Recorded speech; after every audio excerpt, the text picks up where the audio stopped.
So folks, we're here to learn all about law enforcement, okay? And we have two state troopers here, New Hampshire state troopers, different than a police officer, and they'll probably be able to explain a little bit of the difference. Trooper Stone and Trooper Catebriga. Perfect. Okay, and their canine dog, Jacob, yes. Which we cannot touch. Okay, so you can't ask, I already have. Okay, all right, go for it. Thank you.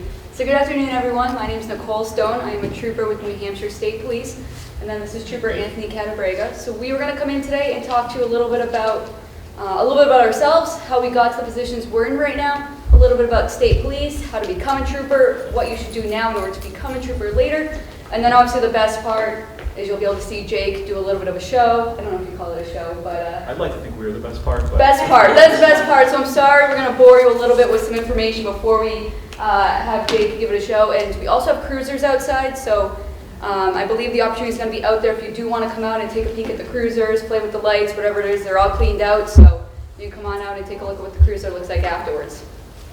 Awesome. So I'll try not to be too boring so that we can get to the Jake show. But like I said, my name is Nicole Stone. I'm a trooper with the state police. I currently work in the recruitment and training unit.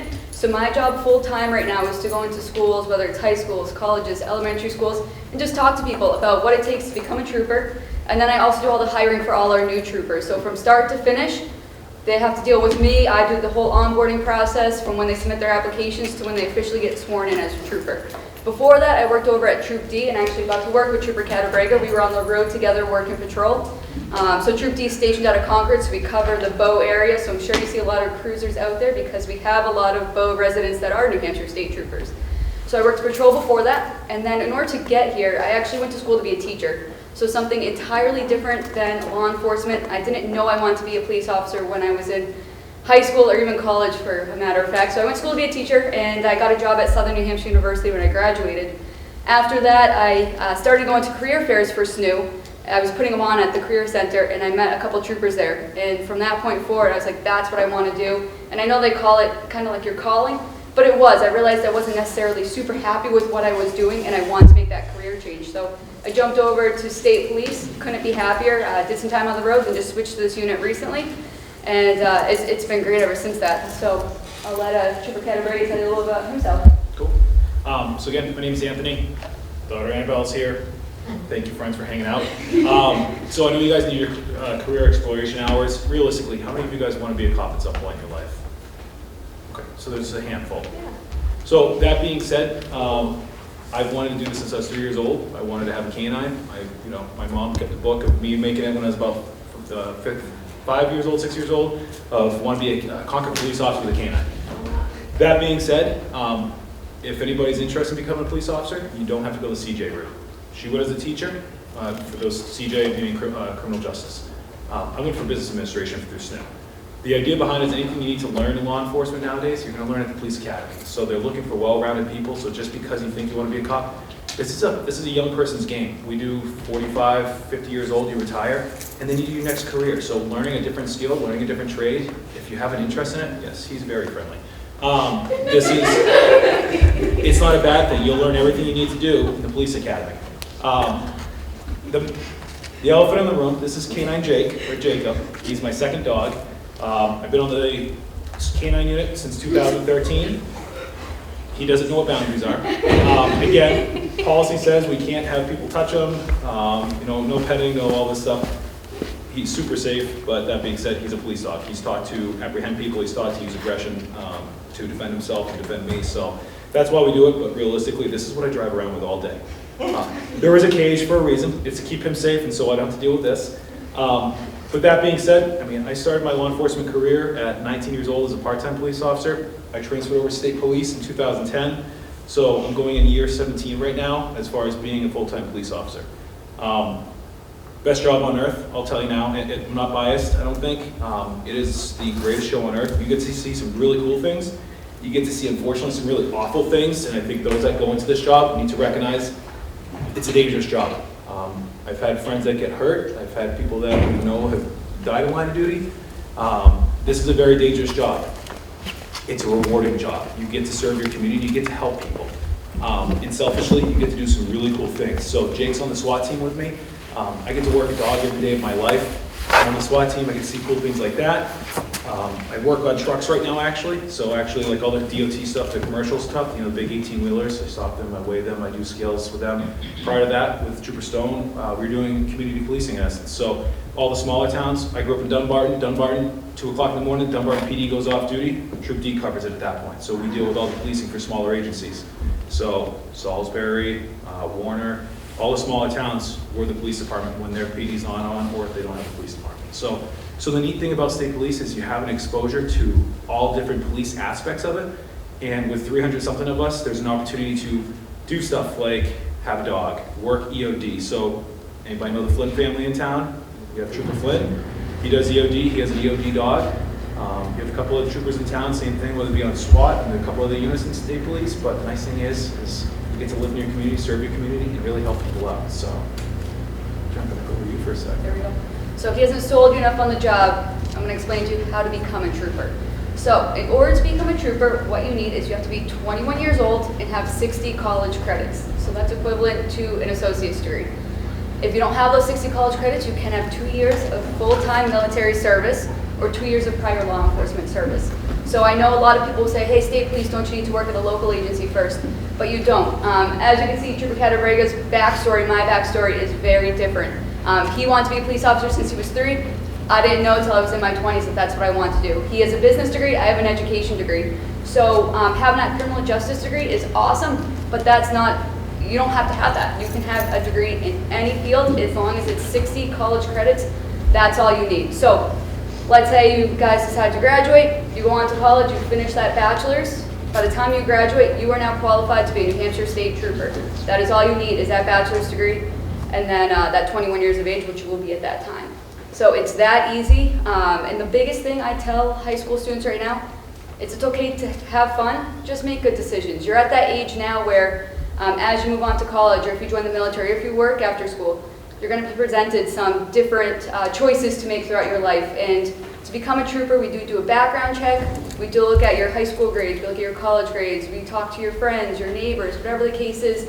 And we're not looking for perfect people. We understand that maybe, I don't know, there could be some little things that come up. We're not looking for perfect people. We're just looking for people that aren't making these really tremendous mistakes constantly and consistently throughout their life. That's really all it comes down to. So just make good decisions now, and it'll set yourself up for success in the future. So as Trooper Cadabrega said, we have some really great units here with the state police. So once you get brought on, everyone does time on the road, so you'll all do time as a trooper.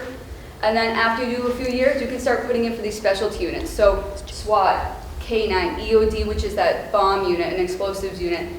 We have crisis negotiators. We have major crime, which is detectives. Each troop has detectives in it. Undercover drug units. We have a helicopter, motorcycles, anything you can think of. Because we are a state agency, we have in some sort of capacity, which I think is really cool. So I spoke about the minimum requirements, and so what it takes is once you apply, we offer 3 tests a year, every year. So you would apply to be a trooper. It consists of a physical fitness test, a written test. After that, you would then have an oral board, which is just like an interview. You would then have a polygraph. So who here has seen like a TV show where someone's been hooked up to a polygraph machine? It's probably scary, and it always looks like someone's yelling at someone, they're slamming down the table, flipping tables. It's not like that. I don't want that to deter you. People come in and they have no idea what to expect with a polygraph. It's not that way. All we're looking for you is tell the truth, and as long as you do that, you will be all set. So after the polygraph, we do a background investigation like I spoke about, and then you have a psych exam, a medical exam, and then a meeting with the colonel. We do a psych and medical exam because this is an important job. Just like Trooper Cadabrega said, you're going to be put into a lot of different situations, so we want to make sure you're mentally and physically able to handle this job and what this job expects of you. So that is a really quick overview about hiring process, minimum qualifications, some of our specialty units. I know everybody's really focused on the dog, but we kind of want to make this casual, so we want to open up about questions that you guys have, what we can answer for you. Then I'm sure we'll put on a little bit of a show. Question? So I saw on your website that as far as internships, they're open to college students. I know this isn't for everybody in the room, but are there opportunities for like, internships in the summer for college students that come back from college? Yeah, that's a great question. So we offer internships year-round. So if you're in college, as long as it's affiliated with the college course, we have internships. So great question. I do have business cards and I have brochures I'll hand out afterwards. If you are approaching that college age, is anyone here a senior? Okay, fantastic. So that will be coming up for you if it's not college or military, whatever it is.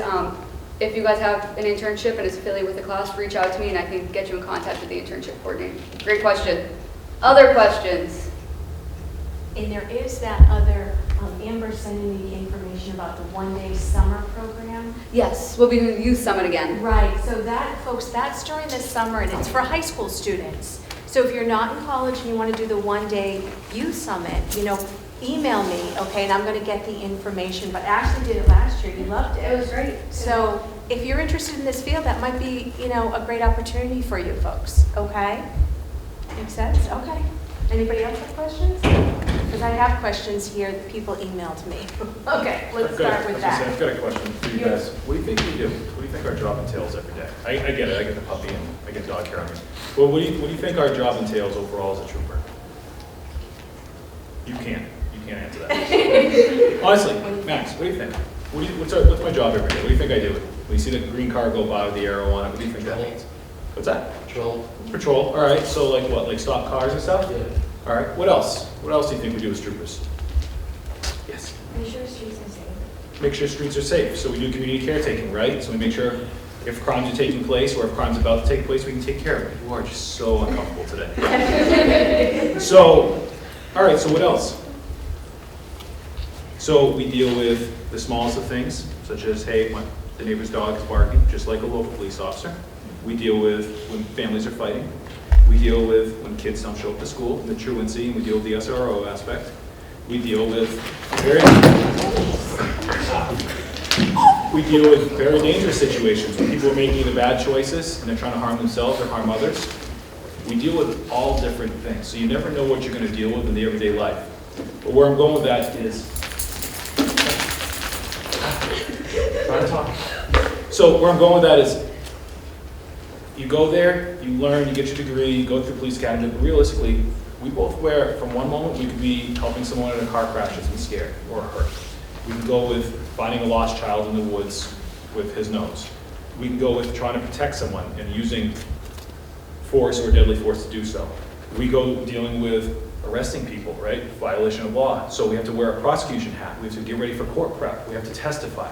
So there's a balance of book smarts, common sense. You have to have all of that and be able to think on your feet at a moment's notice and be able to present everything you've been taught, whether it's 16 weeks in the academy, 2 years on the job, 4 years on the job, 17 years on the job. And you need to be able to use this at all points in time and flip back and forth from one moment of someone trying to hurt you and you protecting yourself or protecting a third party to the next second handling a small child that was involved in a car crash. Does it make sense? So you see that car? Yes, I get it. For around here, most of us do typically patrol. And again, like I said, we cover county calls is what we refer to them as far as dealing with the smaller calls in the towns that don't have a police department that's on duty at the time. But that being said, as a trooper, that's what's really going on in the car, and this is what we deal with if you're looking to get into this career. You go from some really, really boring stuff to some super exciting stuff, back to some really, really boring stuff in a matter of an 8-hour shift. So, something to think about. Yeah. And you never know what your day's going to be like, right? When you start out in the morning, you don't, you might have a plan, but I'm sure that just changes very quickly, right? So anybody who likes that, they kind of like that change of plan in their day, every day being different, this might be a field for you if that's something that you're really interested in. 90% boredom, 10% sheer excitement or chaos. That's what it is. It's the mundane, you get used to the routine, and 10% is absolute chaos. Isabel. What's the longest shift you work? What's the longest one you got on? Oh, it's got to be probably close to 20 hours. Oh.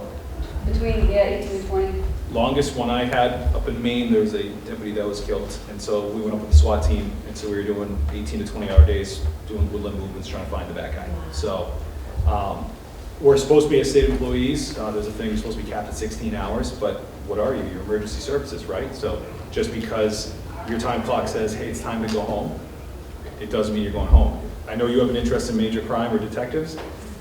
If they're working a scene, they're working 16, 18, 20-hour days. So it is what it is. You need to do it safely and carefully, but at the same time, unfortunately, we're in a job that we don't dictate how it goes. Life dictates how it goes, so we have to adhere and adapt to it. Yes? How many years do you generally get out of the Great question. Let's save the dog stuff for the end, because I can talk for hours about him, and he wants to. Let's go with, is that all right if we can hold that off for a second? All right, cool. Any other questions, folks? I have questions people sent me. Bradford, do you have anything? No? Okay, let me ask some of these. Okay, so someone emailed me this and said they wanted me to ask, how do you separate a difficult day once you go home? So like, let's say it was a bad day and there was a terrible car accident or something terrible happened, but then you have to go home. Like, how do you set up that boundary and kind of separate yourself from that? Is there?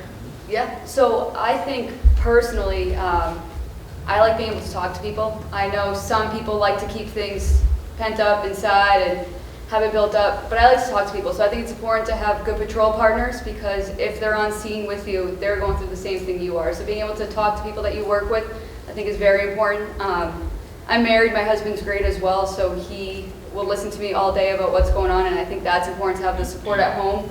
But I think being able to talk things over is huge for me, and working out's another big one as well. So I like to run. So being able to go home, go for a run, gives me time just to clear my head so I can refocus. But I think that's very important to be able to separate work and home life, because you do see things that normal people don't see, and things that are bad. That's all you can say, is they're just not good situations, and it's going to ruin your home life if you start taking that stuff home with you. So finding a way to be able to cope, but do it in a healthy way, I think is very important. I don't know if you do anything different, Trooper. Same. You guys, when I first got on the job, it was you go through something, you suck it up, buttercup, and you move on. You swallow it, you don't talk about it. You maybe talk car to what we call cruiser to cruiser, car to car. You see the cars, sitting side by each. It looks like we're doing very important stuff sometimes, but oftentimes it might be just debriefing a call we're doing. So that was the beginning of my career. Now, do you guys talk about like mental health at some point in school? You guys have guidance counselors, you guys have support for things like that, right? We talk about the importance of not just physical, as far as nutrition, physical fitness, but you talk about whole body, right? Like mental health is a big thing. We're no different, we're humans. So we do see some awful, awful things. My kids know I've got a pretty good layer, 17 years in, it's a pretty good thick shell, but every so often I can have a bad day. And I'm sure they can read before I can. And they're probably like, oh boy, here we go. And I'll try to at least express like, hey, I can't tell you what took place today, or hey, I can't talk about this really, because again, it's not appropriate, right? Some of the things we see. But I can at least say, hey, this is what's going on. And they get it. Bella's oldest of 3. But we have a peer-to-peer unit. So State Police a couple years back instituted recognizing like, hey, we care for all these people in society for mental health purposes, right? And we try and help these people up. We need to look at our internally and take care of our own troopers as well. So we have troopers that are on this peer-to-peer unit. It's completely anonymous. It's confidential. They have the ability to come talk. So if we deal with a traumatic scene, they'll debrief. We'll sit down as a group and debrief. We'll go one-on-one and talk with these people that are trained to talk. And it's not you're talking to a psychologist, you're talking to another trooper and having that ability to talk about these things. So that's a big one. And if you don't start early in your career recognizing how to, it's a 25-year marathon, 25 laps around the track. So if you have the ability to take care of yourself in the beginning, you make it out whole, you enjoy your career, and you enjoy the next career that you're going to do afterwards. So. How do you get placed within different departments in your state police? Like if you wanted to be applied or certain like prerequisites for different departments? Yeah, you're talking about the specialty units? Yeah. Great question. So everyone starts off as a trooper. You go out there, you do a really good job on the road, you make a good name for yourself, have a good reputation, and then each specialty unit has a different requirement. So SWAT, is it 4 years you need to have on? SWAT and K9 used to be 5 years at this point because of the way things change in life. We're hoping someone 2 years on at this point, plus a very solid, they can handle the day-to-day job. We don't want to give them extra responsibility. So at this point, like 2. Okay. So some of the specialty units require 2, 3, however many years, and then you apply for that unit. So it's basically like you apply for a job within the division. So we have division-wide emails. So an email will get sent out to everybody in the division and say, hey, we have a few openings in K9, submit your application now. So you go ahead, you submit all the paperwork, and then within that specialty unit, they'll do oral boards. For K9 and SWAT, because you have to be very physically fit to do those 2 jobs, they put you through a special PT test. So every specialty unit has its own way that they really look for people and how to hire them. So they have their own standards and their own set list of questions, oral board questions, and the procedure to go throughout that hiring process. So that's a great question. Thank you. Good. Anybody else have questions? No other questions? Okay, let's see what, some of these I think you have. What is your favorite part of your job? Your Mine's easy. Yours? He's got a good one. So I just recently moved into this job now, but when I was on patrol, my favorite part was just that every day was different. So you weren't sitting behind a desk, you weren't looking at your calendar, you couldn't predict what was going to happen for the next month. It was you got into your car, you answered the calls as they came in. So I liked that you didn't know what was going on. Every day was different. There was that constant challenge that was happening, and I like that. Now in this recruitment and training job, I think my job's awesome. I get to go into schools. I get to do events like this, and I get to basically create the future of New Hampshire State Police by doing all the onboarding and the hiring, so I think it's awesome. I don't have a dog though, that would be cool. Yeah, I need a Jake partner to hang out with me, yeah. Okay, we need a dog. All right, let's see, what else? You what's your favorite part? Well, you kind of talked about this. What would you recommend for a student that's interested in the law enforcement field? You really have to go and get those 60 credits, right? Above your high school. You gotta be good. You have to make sure that you're not getting in trouble, right? You gotta drive safely and don't get pulled over. I don't know how far or detailed that research is going to be, but yeah. So you kind of answered that one, and another question was what classes you took in high school, but it doesn't really necessarily have to apply to law enforcement. I think any exposure you can get, so if you can take criminal justice classes, any law classes, psychology classes, anything's going to help you. That's only going to give you an upper hand. That's only going to expose you to more about what you're going to learn later. Psychology is huge. Mental health is huge right now. So that's great.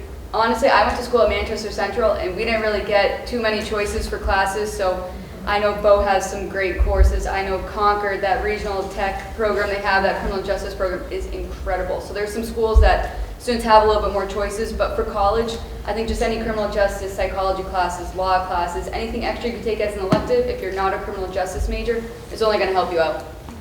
Good. Do you guys have any other questions? No? You want to hear more about the dog? Yeah, look at how calm he is now. So this is second dog. First dog, Casper, was the complete opposite. We would get in the car and spin. And he was so excited for work, we'd have anxiety. And then number two would spin out of him every day of his life. So that was my canine career up until 2020 when I got him. This guy sleeps all day. I was telling Trooper Stone at SWAT calls, so again, he's on perimeter with me. We make sure the bad guy doesn't run away, okay, or be able to escape the perimeter.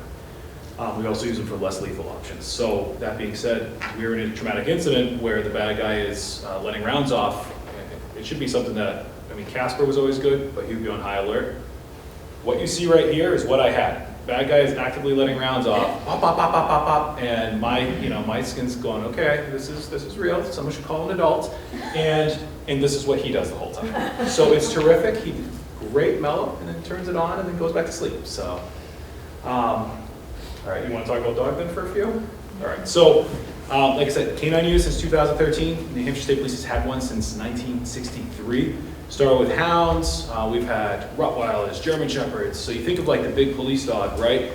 Big, mean, barking, snarling. This is the best police dog you can have. So here's the issue: is that you can, old days we used to take donation dogs. Donation dogs, unfortunately, donation problems. It'd be someone that lives down the road and be like, hey, I got this really mean German Shepherd. He could be a great police dog. So just like we talked about, troopers need to be thoughtful and be able to have the good common sense and thinking approach, right? You need that in the dogs too. If I have a dog that's very aggressive, what learning, what training, what exposure am I going to be able to get into that dog? Or when we're working, let's say the dog aggressive. I'm tracking a bad guy, the dog comes out of someone's backyard. Now I have a dog fight. I have a dog that all he thinks about is being mean and snapping and biting at people. Well, first of all, it's probably doing it out of defensiveness, not out of training and experience. But second of all, I need this dog to be able to track lost kids, lost people with dementia, Alzheimer's. I need that dog to track around the SWAT team. 10, 15, 25 troopers wearing big things that look like, has anybody seen a bite suit before that we train with? Our gear looks just like a bite suit. So if I have a big snarling land shark, it doesn't work. This guy, thoughtful, I mean, he's on like the nth degree of like mellow, but thoughtful, talk to him, train, work with him, When it's time to say the word and go find the bad guy and bite the bad guy, we do that. People ask, why do we bite? So it's a less lethal option. The idea behind it is not to inflict pain, it's to apprehend. He uses his nose, things that we can't use, we can't mimic with machines or anything else. Follows that human odor, again, for good purposes, meaning as far as trying to help people that are lost or people that have medical conditions, etc. Trying to find evidence. Someone discards a gun, someone throws something out that has human odor on it, he can use his nose. At the same time, he keeps us safe. He's 30 feet out in front of us on the line, letting us know, hey, there's a bad guy here. And if need be, to apprehend, to grab onto whatever body parts. We train south of the neck, so that's why it's a big bite suit. And they grab on, and it's not to bite and bite and bite, it's to grab on and hold on long enough so we can safely effect an arrest. Does that make sense? Dogs we use now, he's a Malinois, Belgian Malinois. Most of ours are Mals. We have one or two Shepherds, a Czech Shepherd and a German Shepherd, or there'll be like a Malinois German Shepherd cross. People ask why we don't do the big dogs anymore. We buy from a vendor, so like our cruisers out there, we bought from a vendor, right? The state has a contract with someone that buys cruisers for us or cars and sells us. We have a dog vendor that goes over to Belgium. Why do we go overseas? Because the bloodlines. Anybody have like a purebred dog that you buy purebred so that you don't have hip issues and dysplasia issues? Same thing. The state, he costs, I think he was $9,500. And guess how much training? None. Had some bite development, understood what a puppy wedge was, understood what a sleeve was, understood that, knew nothing. Shows up and I get handed this dog that I'm like, is he gonna bite me? Here we go. Literally knows nothing. No, it doesn't know a name, doesn't know a sit, doesn't know anything. That's on me to teach. Dogs this year, because of inflation and because of COVID and shipping, I think we're looking at $15,000 a dog this year. Again, same thing, green, no, just bite development, that's it. We both go through school together. Even though I was already trained as a handler, I had to get certified with him. So Casper and I went through a 12-week school. School got extended longer later in the year, so him and I went through a 16-week school during COVID times. He's trained in patrol. He's trained in tactical as well, again with a SWAT team. Most of our dogs are dual certified, so they'll do patrol and narcotics. Or like we have some hounds. Has anybody ever seen like a plot hound or like a black-mouthed cur? We don't do bloodhounds anymore because they are phenomenal at tracking, but that's all they do. Plot hound or a black-mouthed cur, we can send off and do area searches. So they do cadaver. So unfortunately, if there's a crime scene and they're trying to find evidence or find the person, or again, missing people search and rescue, instead of just being tracked like this, like a bloodhound, off-lead radio beacon on a GPS, and they go for miles. And the handlers work with them and coordinate and try and find lost hikers, lost people. So, he knows what's coming. So, life expectancy of these dogs. We get them around a year and a half, 2 years old. I got Casper at 2.5. He worked till about 10. It is on the handler. It is not on the sergeant of the unit. It's not on the colonel of the state police, the #1 person to decide when the dog is done. It's on the handler to decide, hey, medically, it's time to give up. What do we do with them afterwards? We take them. Literally, again, they're state property. I had to go to White Farm on Clinton Street. So different than buying a piece of equipment like a used cruiser or something.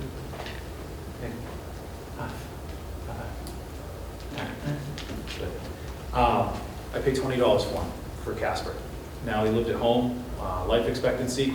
He was supposed to live inside. He had kidney failure, so they live outside because of acclimation. Who's seen a husky before for like sled dogs? You don't want them by the fire, right? They want to be outside so they get used to the cold temperatures. So same thing. These guys live outdoors. They have an insulated kennel. It's rigged for -30 below. But it helps them as far as, particularly more with the heat. In the summertime, we don't want them living in the AC and all of a sudden going outside to a 90-degree day. We want them to get acclimated to it and stay accustomed to it. What else? Clicker training. Has anybody ever heard of that? Okay. So same thing, that's what we do, but obviously as a trooper, I can't run around the clicker, right? So instead of telling my dog, like, sit, sit, sit, I need this dog as a tool to work with me, right? On the perimeter, I can't be like, hey, no, I need you to sit for 5 more, just sit. Typically, it's a command. And then we don't move until I say a marker, meaning click. In the case of a click, I use a word, which in Dutch means okay. Jack. So, Jack. So, this dog is super gentle with me. He could tell he just grabbed my finger, so he's like, oops, sorry. Other dogs, Casper, his left scar tissue is all over my hands. So we start off with training these dogs Everything's supposed to be positive. We teach them for fun. So this material that we have right here, los, and yes, we talk in Dutch. Jack. Everything we do is positive. We want it to be fun. So finding a bad guy is a path to a reward. They don't know that. They don't know that that person might hurt them. They don't know that person might hurt us. For us, everything is a game for them. So this material right here is no different than the puppy wedge, which is what he's taught on. Or has anybody seen a bite sleeve? Same thing. Or a bite suit. So all it is a game. So these dogs aren't aggressive. This is a fun thing for them. Los. F. Good. So I'll start passing it around. This is his spare one right here. It's not as slobbered up, but you can feel the material. It's no different than what the sleeve is. It's no different what the suit is. If he comes near you, just ignore him. He's not going to bother you. But so I'll pass that around. Loud. Loud. Loud. Still. Auf. Sit. Auf. Sit. Stand. Oh, he hates that one. Hey. Stand. Jack. Why is that important? Does standing as a police dog really matter? No, but it's a form of communication, right? Do I need him to sit when I need him to? Yes. Do I need him to down? Do I need him to let go of things, i.e. the bad guy that he's grabbing onto? All this is the building block of communication that we in turn use on the road. So whether we're tracking, we're looking for evidence, we're doing a building search, all of this stuff I had to teach him and I had to learn myself. Plus, cheater. So who has dogs at home that they've trained? They're like kids, right? They're always trying to cheat. So you're like, no, no, no, don't touch that food yet, don't touch that treat yet. And they're always like, you can see they're trying to cheat, right? No different. It's just a fun game for him. This is what I get to do all day, is constantly work with him and try and train him. People always care as far as what we do to keep ourselves safe. So Trooper Stone has one vest that's issued to patrol. I have my SWAT vest here. Everybody's always more concerned about Jake. So this is what Jake gets to wear. So again, we'll pass all these things around so you guys can feel them. But this is what he wears on his SWAT calls. What he has right now is what he runs with every day. It's just a tracking harness. It's nice and lightweight. The idea behind it is if we're tracking, the last track we did was just under 4 miles in a snowstorm, 6 inches of snow. Him running with this, he'd burn his gas tank up pretty quick. Him running with that is the need for speed right there, so good on him. So that's Jake's. That is rappel rated, so we do rappelling with dogs. He will get strapped up to us. Things we look for. Does anybody have a dog at home that's scared to go upstairs or jump on things? Okay, I got a big German Shepherd that barks so much and looks big and mean and scary at home. Dog's petrified to go up the stairs.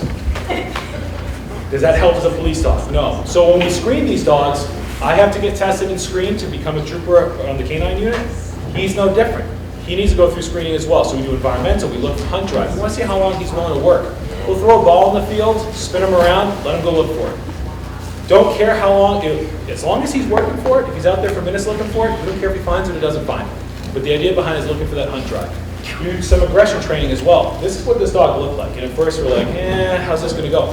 He's just very confident and comfortable, and this is what we want. Jack! Right? We want a dog that's gonna, I don't want to say be bomb-proof, but in essence be able to fight the bad guy when he's way out on his own and he can protect himself. I was always taught this stuff going through K9, and then with Casper, 2014, so he's probably about 6-7 years old. We had armed robbery suspects, supposedly armed, stole $178,000 on cash up in Alexandria. We show up and we just want to make sure these people are long gone and that they're not around to possibly hurt the victim any further. Casper and I go out, we start tracking, all of a sudden Casper hits odor, and here we go. And we go up to an abandoned barn. We all live in New Hampshire, right? So it all has like a stone foundation and like the rickety and stuff. We make announcements. And why do we train these dogs this way? Because I want him to be safe. Casper goes in on a long line. What I don't know at the time is goes in, bites the guy. Guy starts wailing on him. Bites the girl that's in there that's trying to choke the dog. So the Casper had a fight between 2 people and 1. And so these are the things that we train these dogs for, is to keep themselves safe, keep us safe. So This is super cool. I love this dog. Love my job, but I want to make sure he can go home safe too. So, you guys are high school. I feel like we can talk realistically with you. This is a dangerous job, but it is the best job. Like I said, I'm biased maybe a little bit because this is all I ever want to do. You need to be able to keep yourself safe, keep your partner safe, so be smart, get a good education, physically fit, mentally fit. Know what you're going to deal with, be ready for everything, and have fun doing it. So, what else? Oh, everybody workers. Good. Part of our certification.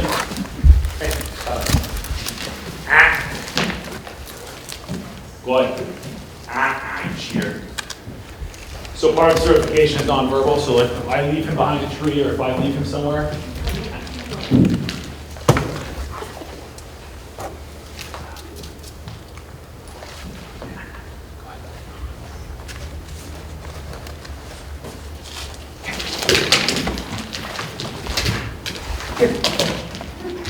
No. Here. No.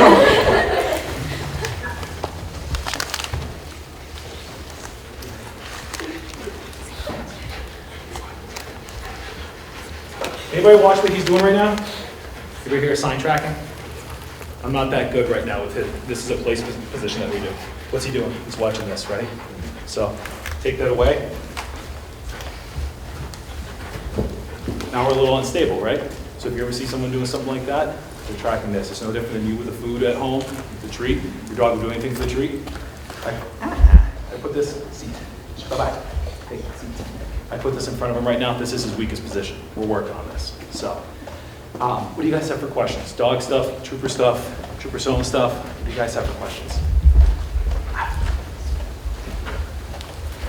Yes? What kind of checks do the dogs have to have in order to be considered? So the question was, what type of tests do dogs have to pass to be considered state police dogs? Like I said before, eyes, check.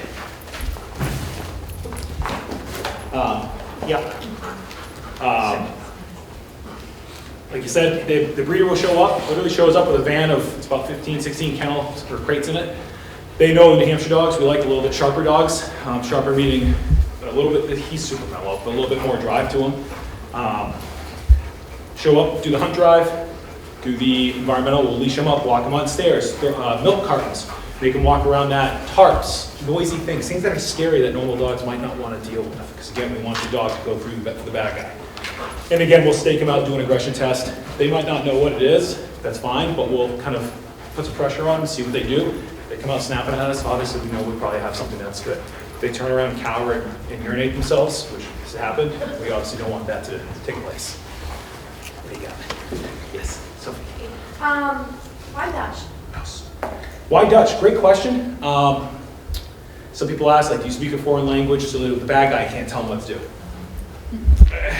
I'll tell you, some of the dogs have come, like Casper came from the Netherlands. So Casper already had some work into him, even though he was supposed to be green.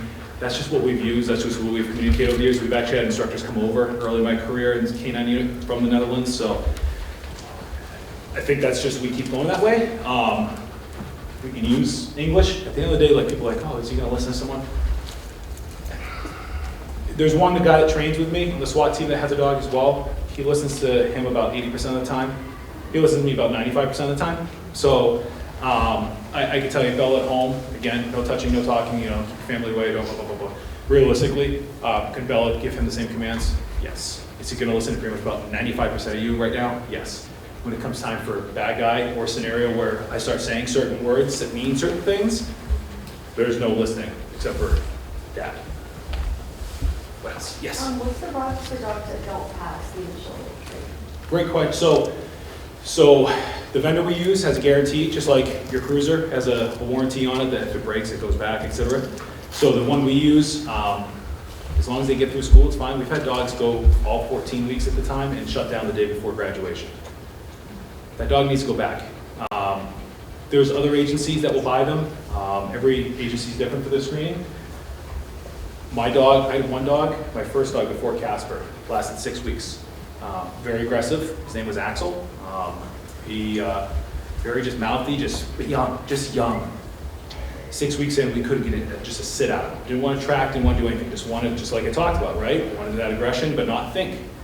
He went back to the vendor. He ended up going to Massachusetts State Police. Mass State Police Canine Unit said same thing, not dealing with it. He ended up going down to a prison in Georgia or Alabama.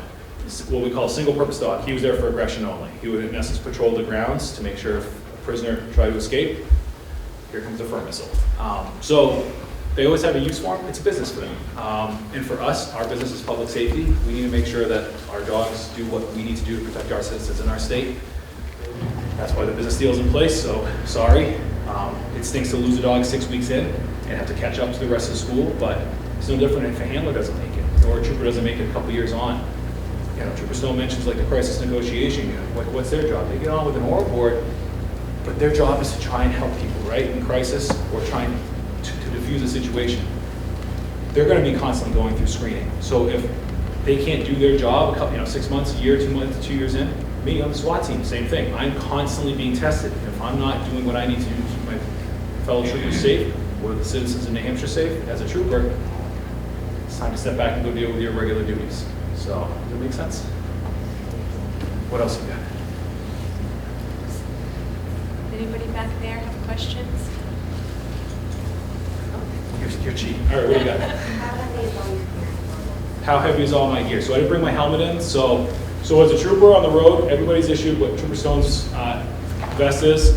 You see on the back, it's a gas mask pouch. In essence, it's a bug out bag. So we deal with it's today's society, right? Active shooter incidents, any sort of active incident. They're always ready to go. So you have a gas mask in there, tourniquets, you have the ability to take care of yourself, take care of other people, med kits, and everybody's issued a ballistic helmet as well as a shield for dealing with riots or civil unrest. On the SWAT side of the house, Jake's got his stuff. I've got a rappel bag that holds about 100 feet of line as well, so I can reach out and find the bad guy from a distance. This vest plus my helmet, if you throw one of these vests on plus a helmet on, you're probably looking at, 20 pounds of extra gear. You guys felt how heavy those plates are, right? But those are rifle rated plates. So the stuff we wear every day is pistol rated, so we put that on when it's something that's dangerous. Collectively with a perimeter bag, Bell, I'm probably looking at like 40 pounds worth of gear I'm walking out into the woods with to go find a bad guy. So again, who does sports? Tryouts, right? Working out, off season, in season, lifting, cardio, all those things. This is a full contact sport. It really is. You go from sitting in a cruiser all day long, sedentary, to having to wrestle with someone, having to chase after someone, having to, flee to your car, having to maneuver, jump fences, do things like that. You're actually having to constantly do what you guys do for sports without the stretching and warming up. And I'll give you a hint, as you get older, you can barely tie your boots some days because it hurts so much. So, what else you got for questions? Joseph? Is there sometimes where can you be limited to be a state for review prescription? I know my cousin is a police officer or something, and she sometimes has trouble with her prescription is really bad. So if the limit if your prescription is bad enough that you can't be a state trooper? As far as your lenses or as far as medication? When we talk prescription? Lenses? So glasses and contacts. True. We recently just changed that. So our eyesight policy, the official press release hasn't come out on that. But as long as you have corrective vision that's 20/40, so if you wear contacts 20/40 or 20/100 uncorrected vision. So that gives you a little bit more wiggle room now. Before we didn't even look at contacts. Now you can have contacts, corrected vision, as long as it's 20/40 or lower. Great question, because eyesight, that is a big one that people don't think about, so that's a great question. I know some things are evolving, especially now. What's your current tattoo policy? That's a great question as well. So another one that just recently changed. So as long as you don't have any tattoos on your hands, neck, or face, so as long as they're not visible in a long sleeve shirt, you're good to go. If you do have tattoos that are on your arms, we wear summer shirts. So right now, I'm in a winter uniform. It's long sleeves. Our summer uniform is short sleeves. If you do have tattoos on your arm, you have to wear a sleeve right now. It's kind of like an Under Armour compression shirt just so it covers it up. That's a great question. That changed just a little over a year ago, but 2 years ago, we recently changed that tattoo policy. Why can't you show them? It's just the way our policy is written right now. So before, they actually didn't even allow anyone to apply that had tattoos that showed on the arms. Just the way that the tradition of the state police was always that way, so they recently changed it, so it's at least allowing us to get more applicants that have those tattoos. Right now, I'm guessing eventually in the future, the next phase of that would be just to get rid of the sleeve, but it's better than nothing right now, so we'll take it. In the back. Do you guys have gas masks for the dog? So, great That is a question. good question. I don't know the answer. So there's two types of gas that so on the SWAT team, obviously, my primary job on the SWAT team is preservation of life, okay? So whether I'm protecting a third party, like an innocent person in a bad situation, protecting a trooper, the general public, but collectively, if it's like, let's say a barricade, for instance, a bad guy, or someone making a bad choice, it's not even a bad guy, but someone making a bad choice in a structure by themselves, right? My job is, just with crisis negotiation, is to try and save that person from themselves, from hurting themselves, or putting themselves in a situation where we have to protect ourselves. Does it make sense? So we have less lethal options. We get the fur missile back here. We have gas. So gas on the SWAT team, we have two different things. If I don't have it on my belt, Trooper Stone has OC, oleoresin capsicum. Pepper spray, you guys ever hear of that? So we have that. So that's actually a natural thing. You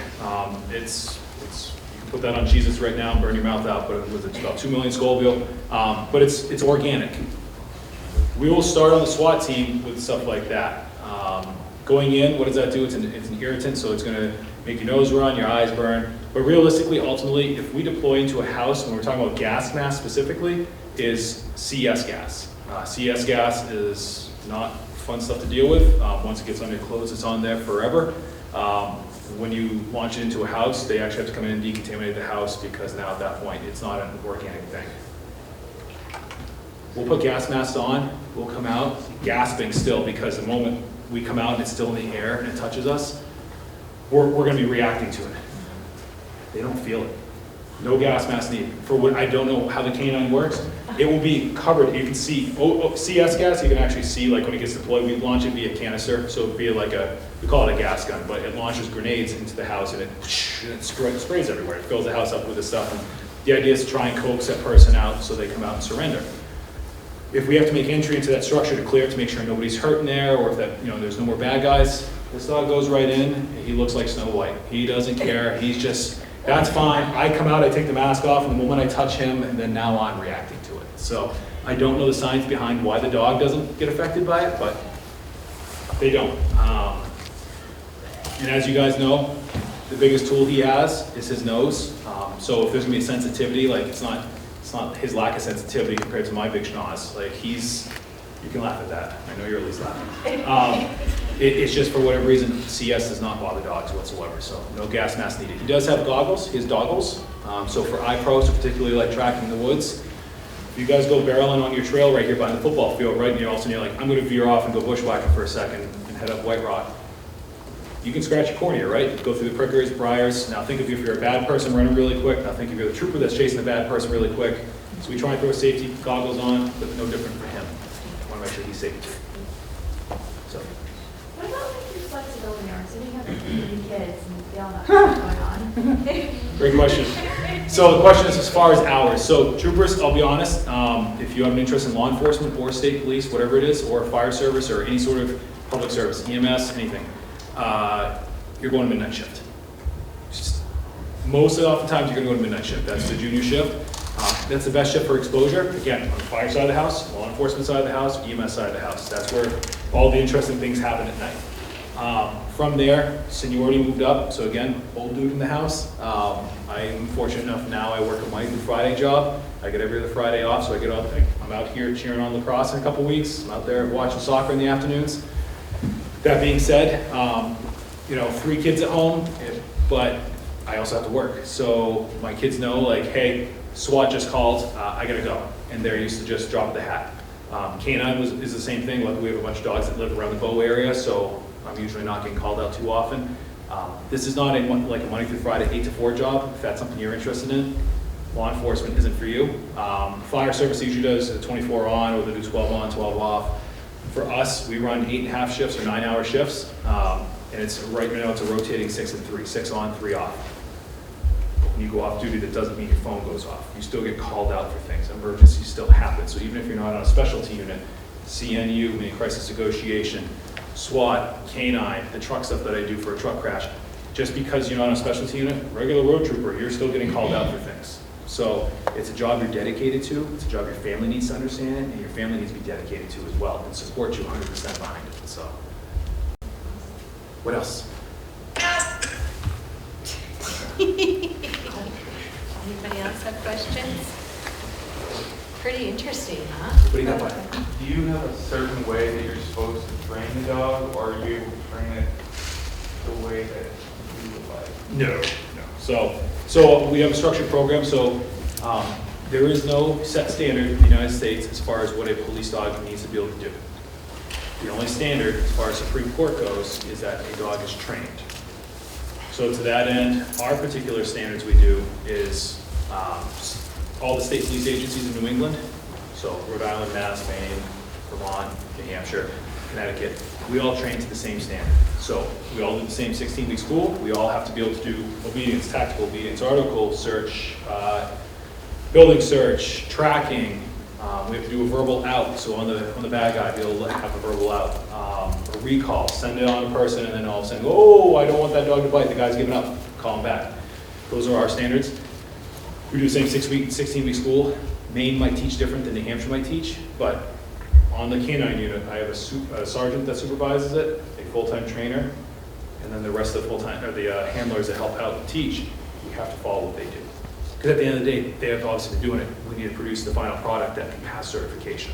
So even though we've all had dogs, right? We all have probably taught a dog at home. It's not wrong. It's more, have you ever heard the term more than one way to skin a cat? I know it's awful saying that, but that being said, there's not a right way and a wrong way. There's many great right ways. We just have to follow the way our SOPs, our standard operating procedures talk about. So, Do you only use male dogs? no, great question. So do we only use male dogs? Again, what's brought to us, typically males and shepherds, so breed we don't care, but that's usually what's brought to us. We probably have more females on our unit right now than we've ever had. I don't know what the vendor does when he goes over to Belgium or to the Netherlands and Belgium and chooses all these animals. Issues we have, if you want to go down the scientific approach for a sec, who's had a female that's not been fixed that's in heat? Well, the issue with that obviously is now, so you have most of our dogs, he had to get fixed early on because his were both up into his abdomen. So obviously for scientific purposes, you guys recognize like that's not where certain body parts are supposed to be and they can actually turn cancerous. So typically the male dogs will stay intact until towards the end of their career. Before they retire, they'll get snipped. The females, trying to train a school when a female dog goes in heat and all these unfixed males are around, if you think there's any thinking or learning going on for that duration, that is a very hard thing. So that's the drawback to the female side. Once they are through school, because we won't spay them or fix them until they're certified in about the year after to make sure that they can pass and get through. The downside obviously is him going, well, he was up here, but most male dogs, snip, snip, he's out for a couple days, wears the cone of shame, call it good, right? Female dog, much more intrusive. Most of the time, if they have to go in for the female, or like where his was up in his stomach, you guys ever hear of bloat? Ever hear of like stomach distension or turning? With these barrel-chested dogs, for those that haven't heard of it, shepherds, mals, where they have that barrel chest like he has, and it's very tapered off towards his back end, there's a propensity to twist. The stomach will twist. When in turn it happens, it'll die off, and then he obviously in turn goes into a traumatic incident and also he passes from it. We've had a couple dogs go from it. So where I'm going with that is if they have to go in and fix a female, or in his case go in, they automatically, they call it tacking, they'll actually tack the stomach up so it stays in place, so there's no option of flipping it. So if they have to go through an invasive surgery like that, we get that done so we don't have that issue in the future. And like I said, work expectancy, 2 years old to about 10, 11 years old. So you want this dog as healthy as can be as long as possible. Females though, like I said, they get taken offline for a couple weeks during that time, about their second year on. Some guys will keep their dog unfixed. Most guys, because of hygiene purposes, they just don't want to deal with it in the backseat. So, what else do we have? Any other questions, folks? Anybody know about the retirement system or what you get Yeah. for being a trooper? That's a good question. So the state of New Hampshire, they changed it, so now you have to work 25 years. Is it 50 years old now? 52 and a half. 52 and a half. Why does that matter? You're like, I just want to be a cop. Like, I didn't care. I would have done it for free back then, right? Well, now where I'm at my point in my career where I have to think about like, all right, how long do I want to work for? like I said, this is a young person game, right? All those things we talked about you have to do and have to be able to physically keep up. Imagine being 52 and a half years old and be like, all right, I'm going to choose one of these strong high schoolers out here today, and today they are going to fight me today because they don't want to get stopped by the police, or they want something to happen, and I've got to be able to keep up and keep myself safe and take them into custody. That's a lot to ask, right? So something to think about when you're going into it, because you're like, I'm just in high school, I have to think about retirement. Well, it is something to think about. And it's also like when you get on the job, things you don't think about, a Roth, a deferred comp, a pension, all these things. Hey, where are you going? Harmless. Those are all things, as an adult, those adulting things, you got to do it like 22 years old. And even right now in high school, if you're a senior, like, how do I want to do this? You really do actually have to do some life thinking and plan this stuff ahead of time, because it does come up quick. I'm still a kid. I still grew up with Grace's sister. She probably has more dirt on me, and I don't even want to know what she has, but I still look at myself as a juvenile level. And I'm 37 years old, and I'm 17 years in. You know what I'm saying? So like, it's a fun career. It goes by quick. It goes by real quick. So you just got to plan. So what else are you got, Troop? That's awesome. All right. Any other questions on there? So I don't want to overstep, but we got our cruisers outside. They're nice and shiny. You're more than welcome to come out, check stuff out. I'll get Jake out, kind of let him air out for a bit because he's been so good so far. And we'll kind of go from there. So if you have other questions, like, please ask. If not, thank you for hanging out with us. So. It is a V8. Yeah, I can move. Oh my God.